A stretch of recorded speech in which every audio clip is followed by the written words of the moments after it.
ഒരു എഡ്യൂക്കേഷൻ ഇൻസ്റ്റിറ്റ്യൂട്ടൊക്കെ തുടങ്ങാൻ ആഗ്രഹിക്കുന്ന ആളുകൾക്കുള്ള സിലബസാണിത്. വിദ്യാഭ്യാസ സ്ഥാപനം എന്നല്ല, മനുഷ്യന് വേണ്ട സിലബസാണത്. ഒരു 10 ക്വാളിറ്റിയാണ് പറയുന്നത്. ഈ 10 വിത്തുകൾ നമ്മളൊരു കുട്ടിയിൽ ഇൻസ്റ്റാൾ ചെയ്യുകയാണെങ്കിൽ അവന് സംഭവമായി മാറും. നമ്മുടെ പാഠ്യപദ്ധതിയിൽ വരേണ്ട കാര്യങ്ങളാണ്. അതിൽ 5 വളരെ ബേസിക്കാണ്, 2 കൂടെ ഉണ്ടെങ്കിൽ അഡ്വാൻസ്ഡായി, ബാക്കി 3 കൂടി ഉണ്ടെങ്കിൽ പൂർണ്ണമായി. അപ്പോൾ നമുക്ക് പറയാം. ഒന്നാമത്തത് മേഴ്സിയാണ്. മേഴ്സി എന്ന് പറഞ്ഞാൽ കാരുണ്യം. മനുഷ്യൻ്റെ ക്വാളിറ്റി നമ്മൾ ബുദ്ധിയിലാണ് അളക്കുന്നത്, അവൻ്റെ ബുദ്ധി സാമർഥ്യം കൊണ്ടാണ്.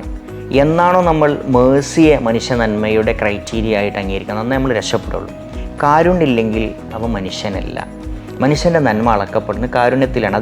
അതുണ്ടായിക്കഴിഞ്ഞാൽ സത്യസന്ധതയും നിഷ്കളങ്കതയും ആത്മാർത്ഥതയും എല്ലാം കടന്നു വന്നോളും. പെട്ടെന്ന് പറയാം. രണ്ടാമത്തെ സാധനം എന്താ? സന്തോഷമാണ്. ഹാപ്പി ഇല്ലെങ്കിൽ പിന്നെന്ത് ജീവിതം അല്ലേ? ബാക്കിയെല്ലാം വേസ്റ്റാണ്. നമ്മുടെ ജോബ്, നമ്മുടെ ബാക്കിയുള്ള അധ്വാനങ്ങളും ടൈമും ലൈഫ് തന്നെ വേസ്റ്റാണ് ഹാപ്പി ഇല്ലെങ്കിൽ. സന്തോഷം എന്ന് പറഞ്ഞാൽ വളരെ വിശാലമായി കിടക്കുന്ന ഒരു ഏരിയയാണ്. അത് നമുക്ക് മെറ്റീരിയലായ സംഗതികൾ കൊണ്ട് സന്തോഷം ഉണ്ടാവും. വിദ്യാഭ്യാസത്തിനും അതുപോലെ ചികിത്സക്കും മറ്റു കാര്യങ്ങൾക്കൊക്കെ നമുക്ക് പണവും സൗകര്യങ്ങളുണ്ടെങ്കിൽ സന്തോഷം ഉണ്ടാവും. അതിനപ്പുറം നമുക്ക് നോളേജ് കൊണ്ടുണ്ടാകുന്ന മനസ്സിൽ ചിന്തകളുടെ ഡിസ്ട്രാക്ഷൻസ് ഇല്ലാതിരിക്കുമ്പോൾ ശാന്തി ഉണ്ടാവും.